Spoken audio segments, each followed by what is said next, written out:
ಈ BPL card ವಿಷಯದಲ್ಲಿ 30ನೇ ತಾರೀಕು ಹೋದ ತಿಂಗಳೇ ಓಪನ್ ಮಾಡಿದ್ದೀವಿ. ಅವರು ಸಂಬಂಧಪಟ್ಟ ತಹಸೀಲ್ದಾರ್ಗೆ ಅರ್ಜಿ ಹಾಕ್ಕೊಂಡ್ರೆ ಹೊಸ BPL ಕಾರ್ಡ್ ಕೊಡೋದಕ್ಕೆ ತೀರ್ಮಾನ ಮಾಡಿದ್ದೀವಿ.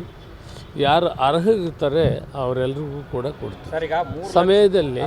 ಸಮಯದಲ್ಲಿ ಅದೇ ರೀತಿ ಯಾರು ಅನರ್ಹರಿದ್ದಾರೆ, ಈಗಾಗಲೇ ಸುಮಾರು 10 ಲಕ್ಷ ಮೇಲೆ ಅನರ್ಹರಿದ್ದಾರೆ, ಅದನ್ನು ಸರ್ವೆ ಮಾಡ್ತಾ ಇದ್ದೀವಿ.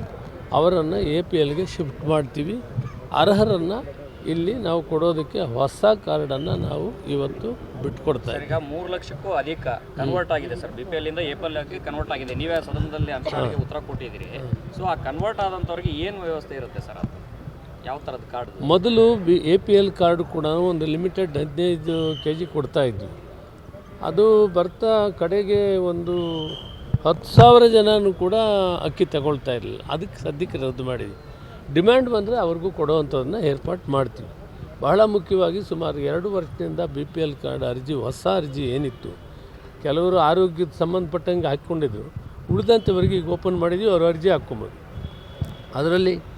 ಅದರಲ್ಲಿ ಕೂಡ ನಾವು ಸ್ಕ್ರೂಟ್ನಿ ಮಾಡಿ ಕರೆಕ್ಟಾಗಿ ಗೈಡ್ಲೈನ್ಸ್ಗೆ ಯಾರು ಬರ್ತಾರೆ ಅವರೆಲ್ಲರಿಗೂ ಕೂಡ BPL ಕಾರ್ಡ್. ಸರ್, ಈಗ 14,000 ರದ್ದು ಮಾಡಿದ್ರಿ, ಈಗ 5,000 ಅಮಾನತ್ತು ಅಂದರೆ ಯಾವ ರೀತಿ ಸರ್ ಅದು? ಅಮಾನತ್ತು ಅಂದರೆ ಈಗ ಅಕ್ಕಿ ತೆಗೆದುಕೊಳ್ಳದೇ ಇರ್ತಾರೆ, ಅವ್ರು ಎಲ್ಲಿದ್ದಾರೆ, ಏನು ಕಾರಣ ಅಂತೇಳಿ ನಾವು ಪೆಂಡಿಂಗ್ ಇಟ್ಟಿದ್ವಿ. ಯಾಕಂದರೆ ಎಲ್ಲಾದರೂ ಬೇರೆ ಕಡೆ ಹೋಗಿದ್ದರೆ ಬರ್ಬೋದು. ಸುಮಾರು 1 ವರ್ಷ ಪೆಂಡಿಂಗ್ ಇಟ್ಟು ನೋಡಿದ್ವಿ, ಬರಲಿಲ್ಲ ಅವರು. ಅದಕ್ಕೆ ನಾವು ಅದನ್ನು ಶಿಫ್ಟ್ ಮಾಡ್ತೀವಿ, ಬೇರೆಯವ್ರಿಗೆ ಕೊಡ್ತೀವಿ. ಒಂದು ವೇಳೆ ಯಾರಾದರೂ ಬಂದರೆ, ಬಹಳ ದೂರ ಹೋಗಿದ್ದು ಬಂದರೆ ಅವ್ರಿಗೂ ಕೂಡ ಕೊಡ್ತೀವಿ.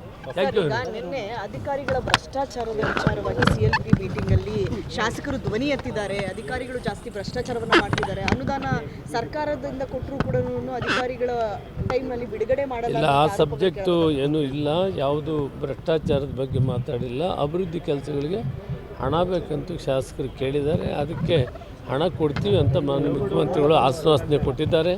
ಅದರಿಂದ ಯಾವ ಥರ ತೊಂದರೆ ಇಲ್ಲ, ಅಭಿವೃದ್ಧಿಗೂ ಕೂಡ ಹಣ ಒದಗಿಸ್ತೀನಿ, ನೀವು ಅಭಿವೃದ್ಧಿ ಕೆಲಸಗಳು ಮಾಡಿ ಅಂತೇಳಿ ಹೇಳಿದ್ದಾರೆ. ಇಲ್ಲ, ಅದರ ಬಗ್ಗೆ ಕಷ್ಟ ಇಲ್ಲ, ಅದೆಲ್ಲ ಹೈಕಮಾಂಡ್ಗೆ ಬಿಟ್ಟಿದ್ದಪ್ಪ. ತನಿಖೆ ಏನಿದ್ರೆ ಅದ್ರ ಮೇಲೆ ಕಾನೂನು ಪ್ರಕಾರ ಕ್ರಮ ಜರುಗಿಸೋಣ.